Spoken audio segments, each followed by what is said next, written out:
When facing e4, if black wants to imbalance the game and provoke white into unorthodox territory, then black may play an opening as tricky as it is for non-Russian speakers to pronounce, the Alekhine defense, or commonly referred to in some circles as the Alekhine for ease of reference. This provocative opening makes its appearance with knight f6. Rather than first securing the center with e5 and then contemplating attacking white's center, the Alekhine attacks the e4 pawn, provoking an immediate imbalance, encouraging white to march forward with e5. White's options to challenge the Alekhine are quite limited, because defending the center with knight c3 not only allows a transposition into classical king-pawn territory with e5, the adventurous Alekhine player may prefer to strike in the center immediately with d5, provoking complications that are not unfavorable to black. The opening struggle begins after white takes more space and gains a tempo against black's knight with e5, when black centralizes the knight with knight d5, inviting white to gain another tempo while chasing the knight with c4, provoking the knight to retreat to the b6 square. This seemingly offside knight adds pressure against the pawn that just attacked it. White may decide to continue chasing black's knight with c5. Whenever you advance a pawn forward, you always have to consider the space left behind. In this case, continuing to chase black's knight does weaken the d5 square, so the knight may return to the centralized point with knight d5. White may once again attack this restless knight while actively developing the light-squared bishop with bishop c4. Although c6 is also an interesting option, black typically supports the knight with e6, revealing the dark-squared bishop's pressure against the c5 pawn.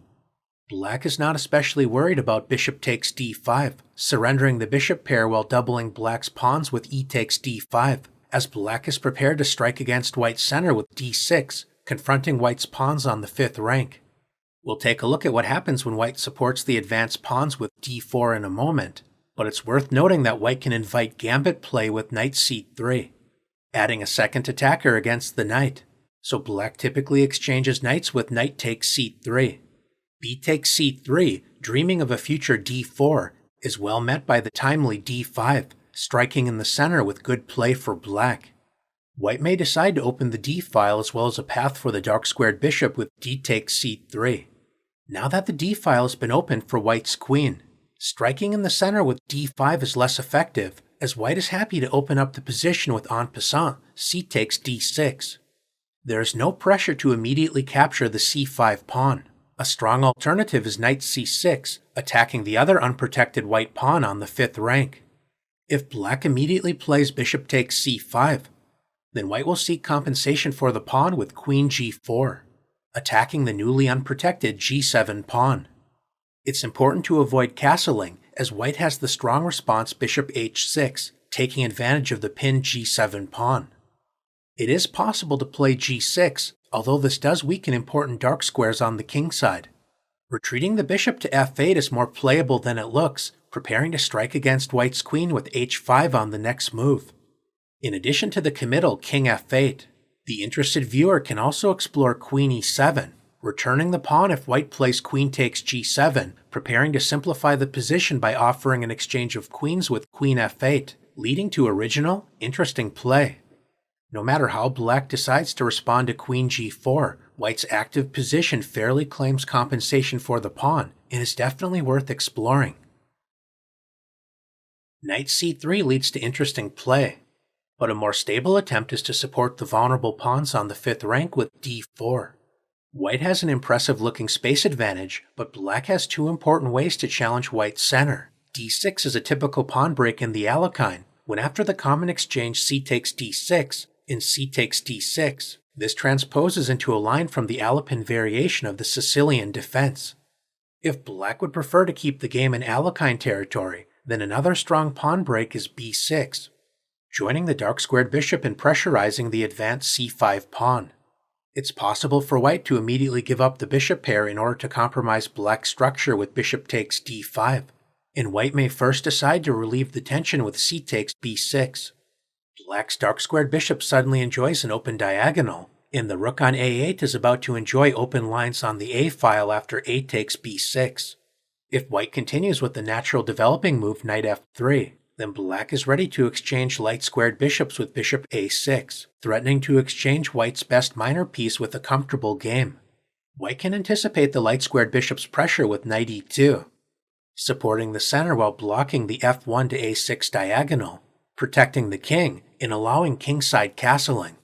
The immediate d6 is a strong pawn break to consider, and black may also continue with the plan of offering an exchange of light-squared bishops with bishop a6. If white decides to exchange bishops, this invites knight takes a6, eyeing the b4 square, as well as preparing a potential pawn break with c5. Retreating the bishop with bishop b3 allows active options such as bishop b4 check and knight c6, adding serious pressure against white's position. A double-edged choice is to play bishop takes d5, e takes d5. White has surrendered the bishop pair, and the newly unopposed light-squared bishop applies annoying pressure against white's kingside.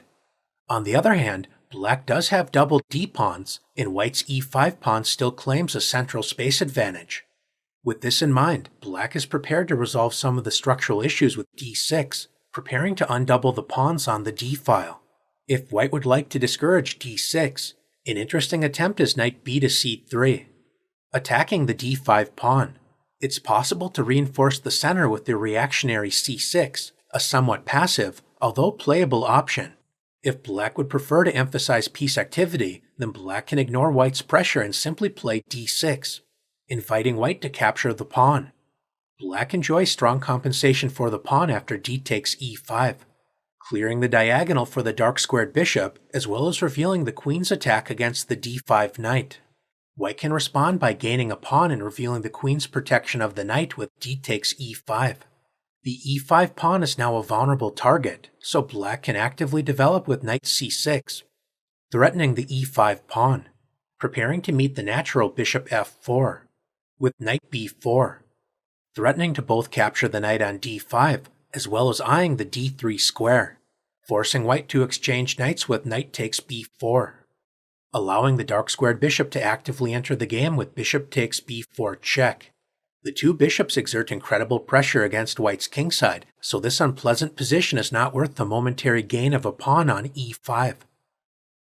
The chase variation with c5 is a committal option that leads to interesting play, although white must be careful not to get overextended.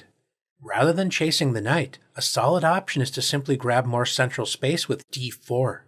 Building an impressive center, so it's important for black to actively counterattack it with the thematic pawn break d6, threatening to open up the d-file with d takes e5, which would result in a favorable exchange of queens. White has two main ways to deal with this central challenge. The most aggressive, double-edged option is f4, an option we'll later examine. A more positional option is to exchange pawns with e takes d6, unsurprisingly known as the exchange variation, leaving black with an important decision to make. How exactly should black recapture? E takes d6 is the more symmetrical, solid option. We'll take a look at a sample line in a moment. The other choice is to imbalance the pawn structure with c takes d6. This is a more combative, but also riskier option. The d6 pawn allows the possible pawn break d5, or possibly support a future e5. Capturing with the c-pawn also grants white a queenside pawn majority. A promising line for white is to play knight c3, intending to stabilize the queenside prior to completing kingside development. Black's most active option is to play g6, intending to add pressure against white's center with bishop g7, so white can anticipate this with bishop e3, reinforcing the d4 pawn, which also prepares to meet bishop g7, allowing the strong response rook c1, supporting the c-file while vacating the long dark-squared diagonal. After black castles, white can secure the c4 pawn, often a sensitive spot in white's camp, with b3. This is a strong practical weapon for white, as black cannot easily generate the desired counterplay against white's solid center. Striking in the center with e5 allows d takes e5, intending to exchange queens on d8, followed by c5, leading to a promising position for white. The other central strike d5 allows c5, when black's knight on b6 does not have a good response, as retreating the knight to d7 simply loses the d5 pawn. Attacking white's center with knight c6 allows d5, when it's difficult for black to find a reasonable plan. Grandmaster Alexander Shabalov, a supporter of the Alekhine, has tried the radical f5, and Grandmaster Komsky has tried the more positionally minded bishop f5. These are all moves intending to imbalance the game the enthusiastic supporter of this variation may explore, but white seems to be doing quite well in all of these lines. C takes d6 can lead to interesting play, especially if white is unaware of the strong line we just introduced, but with proper play black appears to be under some pressure. A more solid approach is to respond with e takes d6, maintaining a symmetrical pawn structure. White does enjoy more space, and behind that space advantage the potential for more active pieces. That being said, careful play is still required by white, as a natural developing move such as knight f3 runs into bishop g4, pinning the knight to the queen, while preparing to assault the d4 pawn with knight c6, a more attractive target now that one of its key defenders is pinned.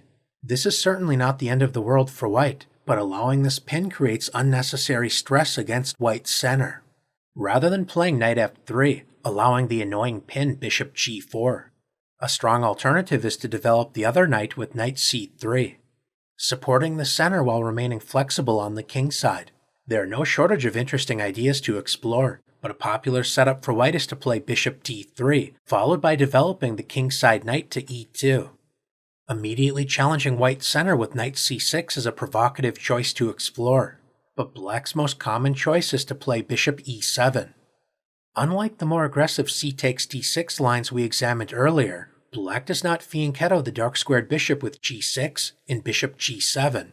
In this case, the bishop will still find life on the long diagonal from the f6 square without accepting any immediate kingside weaknesses. Let's take a look at white's popular choice, bishop d3. Activating the light-squared bishop, preparing to meet black's reasonable plan of castling kingside. With knight g to e2. Developing the knight to the e2 square supports white's center while discouraging bishop g4, because if black decides to pin the knight. Not only can white play queen c2, unpinning the knight while attacking the h7 pawn, developing the knight to e2 allows the resource f3, gaining a tempo against the bishop and supporting white's center. It's worth noting that if black tries to take advantage of the exposed king with bishop h4 check, white can place both of black's bishops under attack with g3. Since the f3 pawn is now unprotected, black is relying upon the resource bishop takes f3, capturing a pawn while threatening the rook on h1. This allows white to build a serious lead in development by castling kingside, inviting sharp gambit play.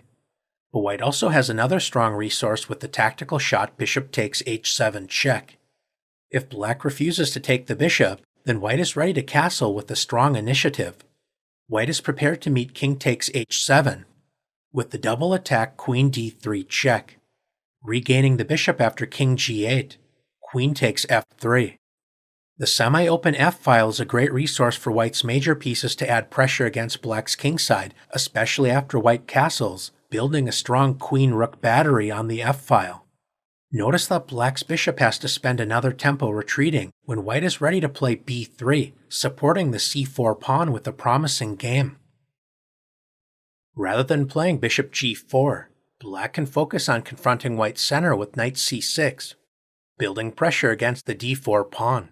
If white decides to lunge forward with d5, black is prepared to play knight b4, attacking the light-squared bishop, which is a key defender of the vulnerable c4 pawn. Instead of clarifying the central tension, white can simply complete kingside development by castling. Since white's light-squared bishop is both an active piece pointing toward black's kingside, as well as an important defender of the c4 pawn, it's tempting to play knight b4, preparing to gain the bishop pair, but white has the instructive response bishop b1.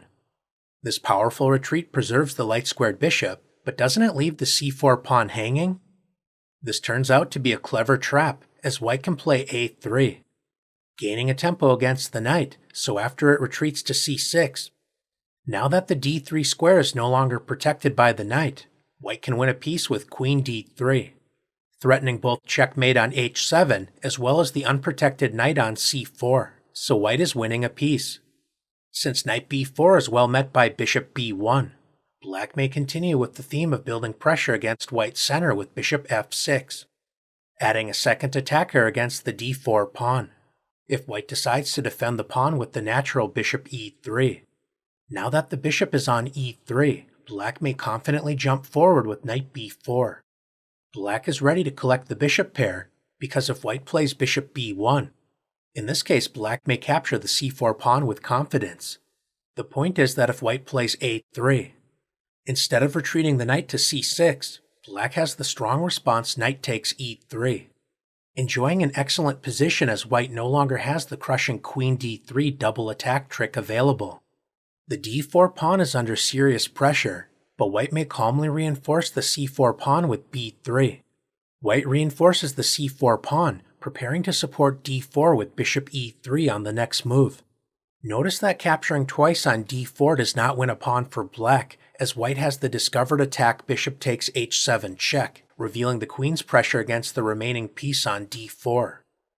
Now that the c4 pawn is secure, knight b4 is not a serious threat, as white can simply play bishop b1. An interesting option for black is to take advantage of the open e-file with rook e8. White is prepared to support the center with bishop e3. At this point, black may be interested in exploring the idea of a5, claiming space on the queen side. A future pawn break a4 is now possible. a5 also reinforces the b4 square, so black may consider knight b4, attacking the light-squared bishop while clearing the c6 square for black's pawn, possibly preparing a future d5 pawn break. White may decide to respond to a5 by centralizing the queen with queen d2, leading to a tense middle game struggle. Now that the bishop is on e3, black has also tried bishop g4, pinning the knight to the queen, as f3 would leave the bishop on e3 hanging. Legendary Grandmaster Vasily Ivanchuk dealt with this pressure by playing queen d2, stepping out of the pin, supporting the dark-squared bishop, as well as connecting the rooks on the first rank. Bishop h5 has been attempted, trying to exchange light-squared bishops with bishop g6, but the knight on e2 is well placed to respond with knight f4, preventing black's plan while preparing to collect the bishop pair. Ivanchuk's opponent, a then rising star known as Magnus Carlsen, tried to complicate the game by playing the thematic central strike d5, when Ivanchuk seized more space while attacking the knight on b6 with c5. The light-squared bishop remains quite awkward, so if black retreats the knight immediately, then white can play knight g3, preparing to harass the bishop with a future h3. With this in mind, Grandmaster Carlsen first inserted bishop takes e2, when white played the strong response bishop takes e2. The idea behind this move will be revealed in a moment, after black retreated the knight to the c8 square. Although this looks like a strange square, the knight is ready to enter the action once again from the e7 square, eyeing f5, adding pressure against the d4 pawn, as well as the bishop on e3. White centralized his rook with rook f to e1, anticipating black's plan to play knight 8 to e7. Dreaming of the active f5 square, Grandmaster Ivanchuk revealed the point behind capturing with the light-squared bishop, as he now played the powerful bishop g4, restricting black's knight from accessing the f5 square while activating the light-squared bishop. The d4 pawn remains well fortified, and white also claims the bishop pair advantage. White has achieved a comfortable position and went on to win the game. The exchange variation with e takes d6 is a reliable system for white, although as we noted, black has no shortage of interesting ideas to generate counter chances. White's most radical response to d6 is the ultra-aggressive four-pawns attack with f4. White commits to an all-or-nothing approach, maximizing the central space initiative, intending to roll black off the board. This is a double-edged decision, as white continues to only move pawns during the opening stage. Black intends to try and prove these pawns are overextended and vulnerable to counterattack. The truth lies somewhere in the middle, as white can certainly challenge black's defenses, but in so doing, black is allowed active counterplay leading to sharp, at times chaotic play. Against the four-pawns attack, black may investigate the radical pawn sacrifice g5, trying to break down white's massive center. But black's most reliable path is to exchange pawns with d takes e5. D takes e5 would allow black a favorable exchange of queens on d1, so white should recapture with the f-pawn. By exchanging the d-pawn, black's queen enjoys pressure against the d4 pawn, a key source of black's counterplay in the opening. A provocative, somewhat risky option is to play c5, encouraging d5, preparing to meet it with e6. This line is worth exploring, although white may gain the upper hand with a well-timed advance to d6. A more reliable option is to attack d4 while developing a piece with knight c6, adding a second attacker against d4. Notice that white cannot advance the pawn to d5, as this simply loses a pawn on e5. If white defends e5 with knight f3, intending to play d5, this is well met by bishop g4, pinning the knight to the queen. This means white's most popular choice is bishop e3, reinforcing the center while remaining flexible with the knight on g1. Black must always remain alert for the possibility of d5, but this is not currently a threat while the e5 pawn is hanging. This is a good moment for the light-squared bishop to enter the game with bishop f5, activating the light-squared bishop and creating the possibility of a future knight b4, trying to take advantage of white's weakened light squares. White continues to actively develop with knight c3, supporting the center as well as a future d5 advance. Notice the premature knight b4 is well met by rook c1, supporting the c2 square, when knight b4 is simply a loss of time. Now that the light-squared bishop has entered the action, black can support the center without blocking its development with e6, fighting for control over the d5 square. The immediate d5 is still a premature choice, not only because black can capture the unprotected e5 pawn, but the knight may also punish white's careless pawn advance with knight b4. This is a dream scenario for black against the four pawns attack. Knight c2 check is in the air, while white's advanced d5 pawn is attacked 4 times. White's center is simply overextended and about to collapse, the risk of pushing several pawns in the opening phase. Rather than the premature advanced d5, white may modestly develop with bishop e2, or simply play knight f3, supporting the center, possibly preparing straightforward development with bishop e2 and kingside castling. Since the bishop has already moved to the f5 square, spending another tempo on bishop g4 is not as effective. White can simply respond with bishop e2, leading to a pleasant game for white. We have reached an important crossroads. We're about to introduce some incredibly sharp play, so it's worth noting that black may also want to investigate bishop b4, pinning the c3 knight and discouraging d5, a lesser played but interesting alternative. That being said, black's most common reply is bishop e7. If the center remains stable, as is the case if white plays bishop e2, intending to castle kingside, then black is ready to castle followed by the thematic pawn break f6, as played by Grandmaster Nikita Vityagov. This is a reasonable path with mutual chances, but white may also test black's memory, as well as nerves, with the forcing d5. Provoking the exchange as e takes d5, c takes d5. White has established an impressive-looking advanced center, but this is a double-edged decision as these pawns must be constantly protected by pieces. Black's only move to stay afloat is knight b4, adding pressure against the d5 pawn, as well as threatening a fork on c2. It looks like white's center may be overextended, but things are not so simple as white has the strong reply knight d4, centralizing the knight, protecting the c2 square, as well as attacking the bishop on f5. Since bishop g6 allows the annoying bishop b5 check, Grandmaster Peter Svidler played bishop d7. Supporting the advanced center with queen f3 is an interesting option to explore, but his opponent, Grandmaster Alexander Grischuk, preferred the more forcing option e6, provoking the exchange as f takes e6, and d takes e6. White's e6 pawn harasses the light-squared bishop, so Grandmaster Svidler played bishop c6. Exerting pressure down the long diagonal, Grandmaster Grischuk threw caution to the wind with the aggressive queen g4, attacking the g7 pawn and preparing to hunt down the enemy king. Grandmaster Svidler embraced the chaos with bishop h4 check. This leads to razor-sharp play in which both sides must play with tremendous accuracy, as a single slip can spell disaster. Grandmaster Svidler managed to successfully navigate the incredible complications and went on to win this instructive game. Immediately challenging the knight to c4 leads to dynamic positions we just explored, but it's also worth noting that white's most popular choice is to first play d4, gaining more central space while supporting the e5 pawn. Although black may experiment with knight b6, the most common choice is to strike in the center with the familiar pawn break d6. White may continue with c4, leading to the exchange variation, or possibly the chaotic four pawns attack. On the other hand, White may prefer to enter the popular modern variation with knight f3. This modest developing move acknowledges the Alekhine's right to exist, and rather than trying to refute black's opening play, white supports the center with natural development, maintaining flexibility with the exchange e takes d6, as well as the option to chase black's knight with c4. The modern variation is a popular way to positionally challenge the Alekhine, and black has no shortage of options to explore.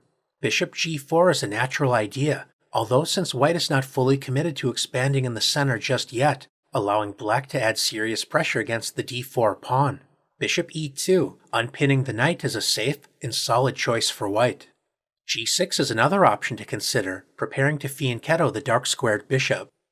But in this video we are going to introduce the Larsen variation with d takes e5. Named after Danish Grandmaster Bent Larsen, this reveals another point behind developing the knight to f3. White can centralize the knight with knight takes e5. White's active knight adds pressure against the sensitive f7 pawn, so black would love to exchange this piece. In a famous encounter, Grandmaster Larsen played the immediate knight d7, preparing to exchange knights. Former world champion Mikhail Tal, known for his ingenious attacking play, was understandably tempted to sacrifice the knight on f7. He ultimately decided to avoid this choice, playing bishop c4 instead, eventually leading to a draw. With the aid of modern engines, we now know that knight d7 is a bad move, and that white is fully justified in sacrificing a piece with knight takes f7. Exposing the king after king takes f7. With the double attack queen h5 check, forking the king and unprotected knight on d5. Returning the piece allows white an overwhelming advantage, so the king reluctantly marches forward with king e6. White has several tempting options. One powerful choice is c4, attacking the vulnerable knight when black's exposed king is in serious trouble. Knight d7 is a good idea, but it's currently not a good move. In order to avoid the tactical bomb knight takes f7, black should support the knight on d5 with c6. Now that the knight on d5 is supported, black may consider playing knight d7. If white tries to dislodge the knight with c4, this is actually not a good choice for white, as it allows knight b4.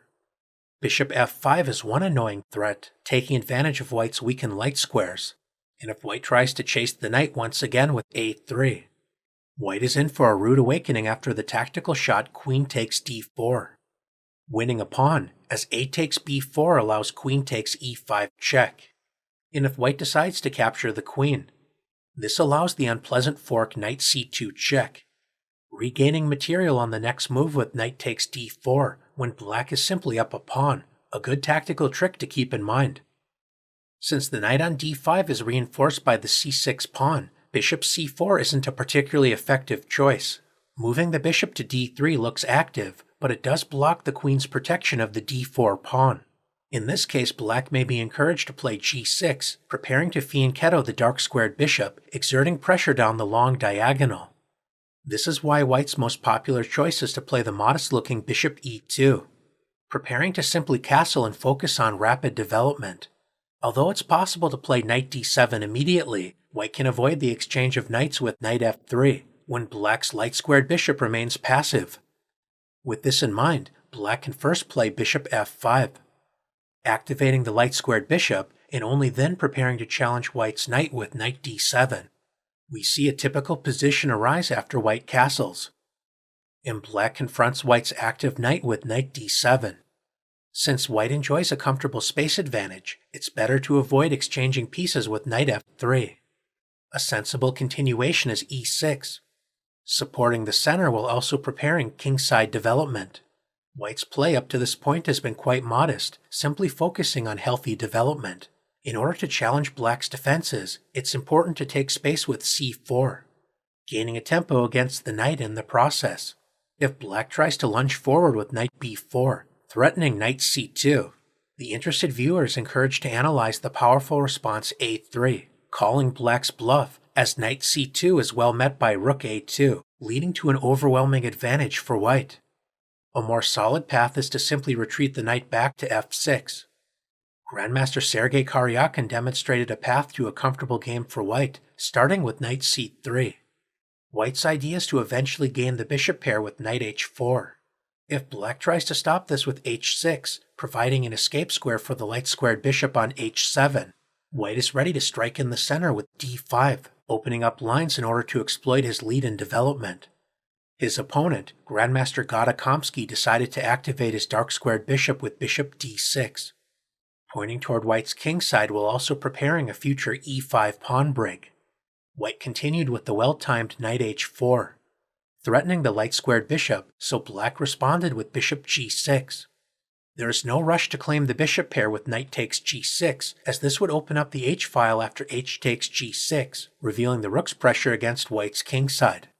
Grandmaster Alekhine preferred to play the instructive g3, supporting the knight on h4, restricting black's dark-squared bishop, and most importantly, preparing bishop f3, activating the light-squared bishop on the long diagonal, while also preparing a possible retreat to g2 if desirable.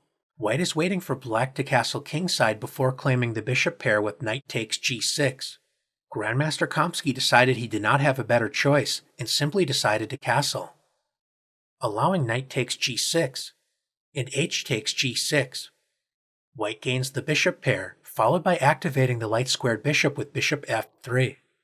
White will likely continue with bishop e3, preparing to expand on the queen side with an eventual a3 and b4, and likely meeting a possible e5 pawn break with d5. Although white enjoys a slightly more comfortable game, black's position remains quite solid. One idea is to play rook e8 and queen c7, preparing the central pawn break e5. In this case, if white plays the desirable d5, this may be met by e4, trying to restrict white's light-squared bishop, leading to complex positional play. Instead of classically defending the center with a pawn, the Alekhine defense confronts white's center immediately with knight f6. The point behind this strange-looking move is to provoke white into marching forward with pawns, gaining space, but black intends to counterattack white's advanced center. White may try to challenge black's defenses with the aggressive four-pawns attack, leading to sharp, double-edged play. On the other hand, white may play more positionally, content with building a solid setup and trying to squeeze black from a slightly more comfortable position. No matter how white decides to handle the opening, the Alekhine remains a resilient, playable defense with plenty of creative resources to discover.